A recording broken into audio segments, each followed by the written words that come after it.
you go through a trial, and when you face adversity, how do you respond? You complain? Do you ask God what's going on? Why are you treating me this way? How do you respond when adversity comes your way? Those times of trial and hardship and heartache and burden that really we can't fully explain. And when you try to tell somebody else what you're going through, you can only tell them struggling. But it's in adversity in your life. It's a time of great trial and hardship. And you desperately need somebody to pray with you, to hold your hand, to cry with you, to encourage you in some way. Would that be true of you today?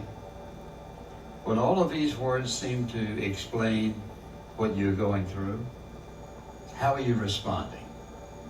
And so I want you to turn, if you will, to 2 Corinthians chapter 11, beginning in verse 23. And if you'll turn there for a moment, and I just want to read a portion of this because this passage of Scripture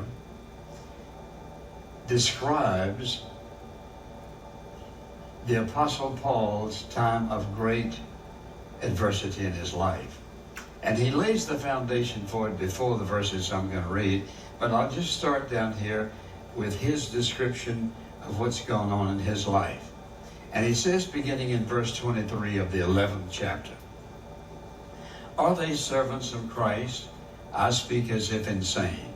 I more so, in far more labors, in far more imprisonments, beaten times without number, often in danger of death," explaining all the things and all the adversities he's been through. And then he says, 5 times I received from the Jews 39 lashes.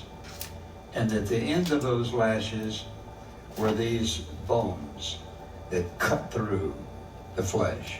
3 times I was beaten with rods. Once I was stoned, and remember this, he was stoned and left for dead in Lystra. He says, 3 times I was shipwrecked. A night and a day I have spent in the deep, trying to survive. I've been on frequent journeys, in dangers from my countrymen, dangers from the Gentiles, dangers in the city, dangers in the wilderness, dangers on the sea, dangers among false brethren. I've been in labor and hardship through many sleepless nights, in hunger and thirst, often without food, in cold and exposure. And apart from such external things, there is the daily pressure on me and concern that I have for all the churches. Now, the next time you have a pity party and think, "Oh, poor me," I just read this 11th chapter and be reminded of the Apostle Paul. He knew what real adversity was like. And you know, he spent years in prison. And finally, Nero had him beheaded. You think the